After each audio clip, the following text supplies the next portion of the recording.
Well, I'm back here. Been away for about 6 weeks now, so it's high time I got back and got on with stuff. Well, we've got the load of bits and pieces to fix the stove, and lots of bits of pipe and goodness knows what in these boxes, which I'm just about to go through and then assemble it all so that we can have our stove going on the boat when we're working on it. So that's my task for today and probably tomorrow. And then the brave bit is going to be cutting a big hole in here to take it all through, and that's the scary bit. I've unloaded most of the boxes now, but not all of them, and I've got these lengths of pipe here and a couple of these 45-degree elbows. This is all twin wall stuff. We've got an original piece that came with the stove, which is single skin, and the people at where we bought all this stuff from have given me the various adapters and so on to take it up to twin wall. That took a bit of figuring out, didn't it? Oh God, yeah. Anyway, I think I'm just about there now, and I'm thinking about putting a hole in the roof, like all of a sudden. And one of the things that I'm really impressed with on these pipes and pipework fittings is that you don't need screws, nuts and bolts, anything daft like that. They just clip together. Look at that. Magic. And then this piece will slide out. How easy is that? This piece is actually going to be part of the long chimney outside, and it can easily be removed to put, we've got a short section over there, so that'll be our short chimney. And if we want, we can have the long piece plus the short piece. Sky's the limit. Oh, I see. So you can put the two together. It could be a super long one when moored up. Yeah. And short for going into tunnels. Yeah. Ah, Yeah, wow. so it's rather good, isn't it? Yep. And while Henry sorts the stovepipe out, I'm going to get back to this table.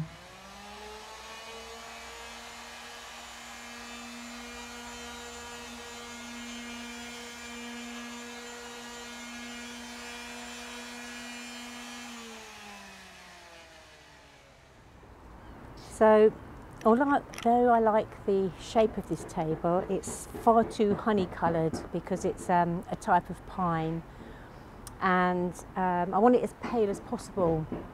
And Osmo are doing a white wax that I thought I might try, but I think before I do that I need to try to lighten it up a bit.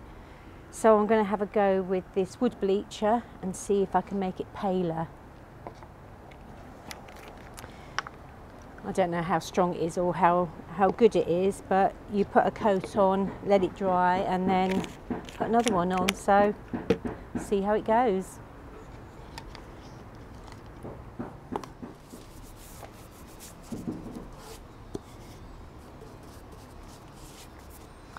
Okay, well that's the first coat on, and it looks more orange than ever, but that's because it's wet.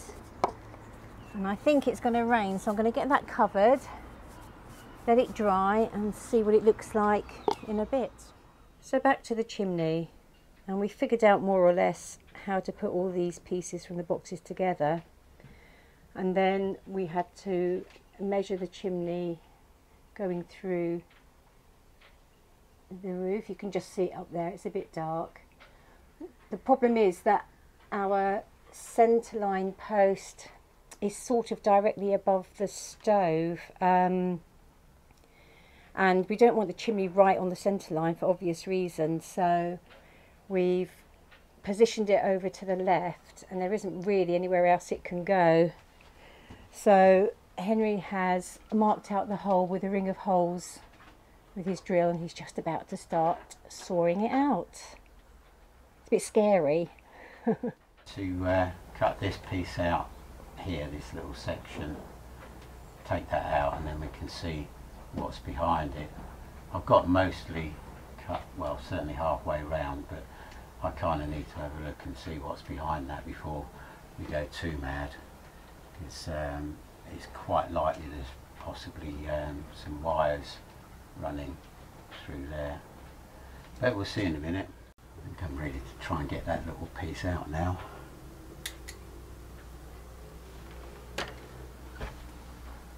Right, I just need a huge hammer. Shall I go and grab one? I need a chisel as well. Okay.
We're trying out a test fire, but there's more smoke coming out than going up the chimney at the moment, so I'm not sure what we've got wrong.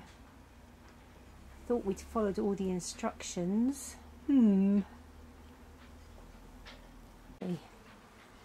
Right, second attempt at fire.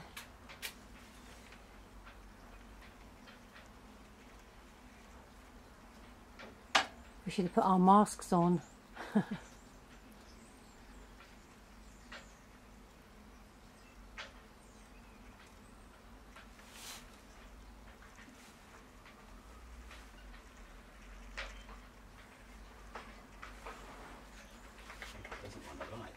It doesn't, no, I don't understand.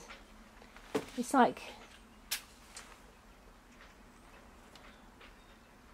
I mean, it is cold in there.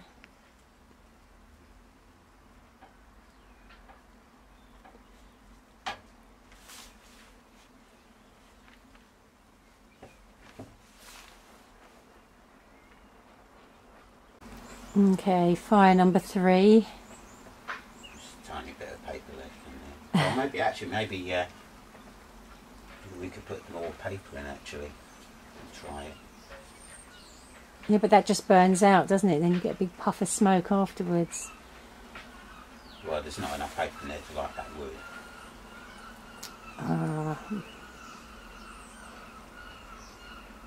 I think maybe we should wait till tomorrow and try some drier kindling or something. And now we're back to about fire number 5, and we finally mastered the art of lighting it without too much smoke. So it's all cemented in now, and we put an extra bit of flue up on the roof, and we've realised that you have to start it with really tiny bits of kindling, and that seems to be more successful. Fabulous. So we have to have 2 small 40-minute fires to cure the paint and to settle the cast iron down, and then we have to have a fire of about an hour, all small and not too hot, and then for 15 to 20 hours we have to build it up slowly until we can finally have it roaring. It's the same with a kiln, to be honest. You have to temper it all and settle it all in, not give it too much thermal shock. But it's nice, and that oven gets hot really quickly, so I look forward to cooking on that. Meanwhile, I'm back to the table, and I've given it a good sanding and bleached it twice, and it's come out a much more pale colour than it was before. And I couldn't decide whether to paint it or to whitewash it, and then I found this Osmo wood wax finish, and it's from their intensive range.